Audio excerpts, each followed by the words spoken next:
All right, here with head women's basketball coach Michelle Bento-Jackson. Coach, 2 wins at home this past week. That's got to feel pretty good. You got some momentum under your belt now. You're hitting the road for Dominguez in LA this week. Just go ahead and talk about this past weekend at home.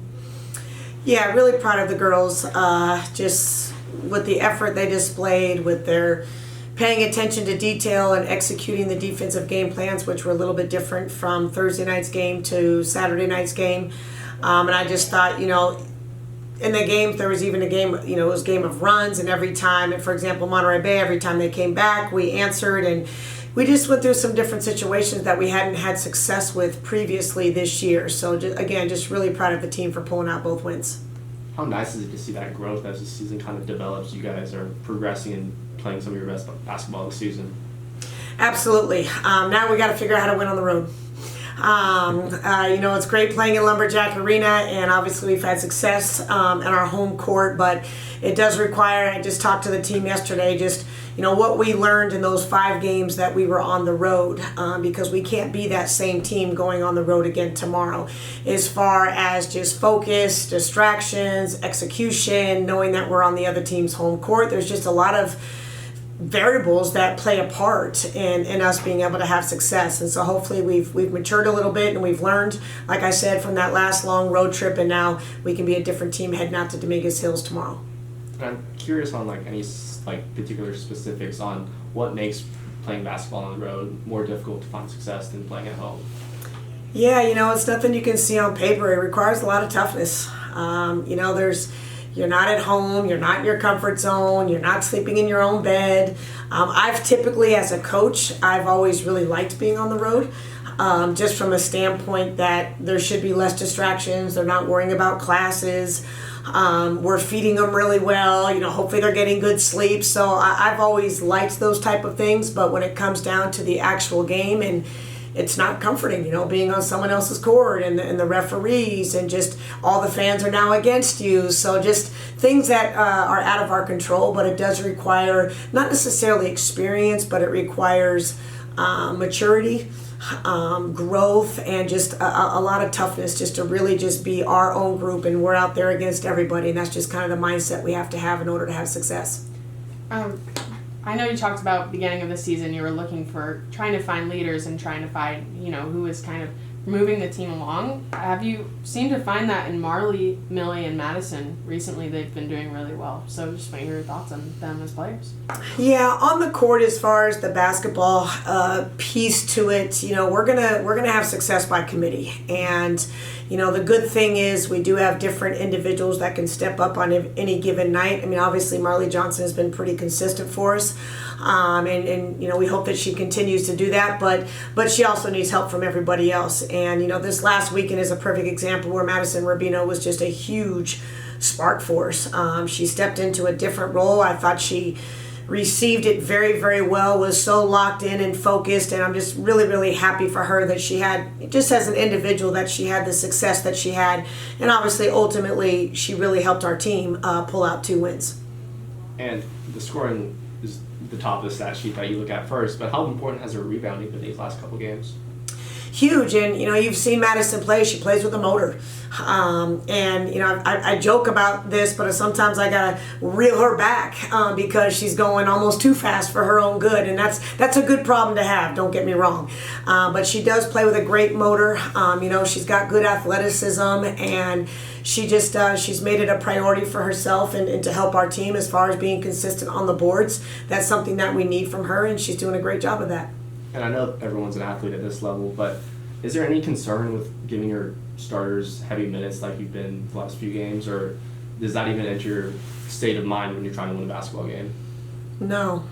Like I said, us as coaches, we're going to always make the decisions that we feel like are going to give us the best opportunity to win. Now, in saying that, and I can't remember if it was the Stanislaus or Monterey Bay game, but I did recognize that some players out there were winded, and I called a timeout simply just to give them a breather because the media wasn't coming up. So, obviously I have to recognize that. Certainly we want quality depth off the bench. We have some players that have come off the bench, and they just have to be a little bit more solid so we can turn to them. But to answer your initial question, anybody that knows me as a coach, I've never been concerned or afraid, so to speak, to play players high minutes. I think they're accustomed to it. They're used to it. That's the expectation.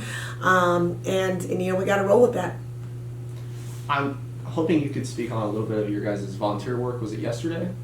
Yes. How'd that come about, and how was it?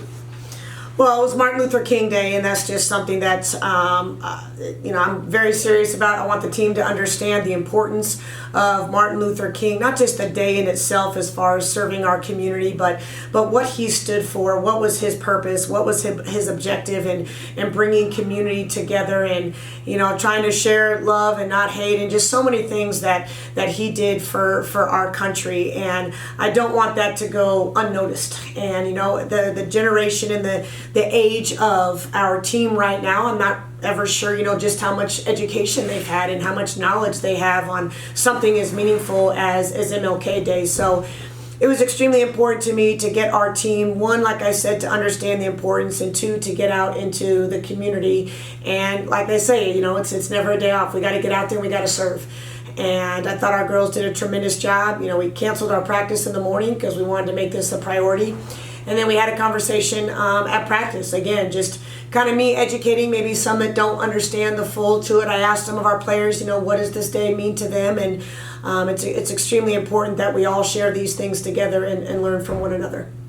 And just how was it? And I'm curious on how it came about. It was at a school, right? You guys were helping. Yeah, actually, our program here on campus called Yes is the one that organized it. Malia was the coordinator of it, and so there was, I think, over 90 volunteers just from our campus, and we were assigned to Jefferson Community Center, which was out in Eureka. And so once we got out there, they kind of split the group up into different groups. And for example, I was with, about 5 or 6 of our players who were painting there was a staircase.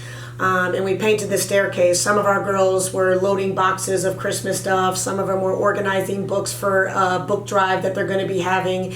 And we just got the background of Jefferson Community Center, where it started and where it's come from, and just so many wonderful people that are just givers, and what they're doing for the youth at the community center and really trying to build it up. And I thought that was great for our team to hear those types of things. How was it as a team working towards something off of the basketball court, like still building chemistry without having to worry about all of the things that they'd worry about on a basketball court? Absolutely, and that's exactly what it was. In fact, those of us that were painting, it did require teamwork. As far as being in unison, just coordinating who was doing what sections, so on and so forth. So I think the girls had not only a good time together and being together and for a good cause, but again, the bigger picture of understanding why we were out yesterday, in particular for Martin Luther King.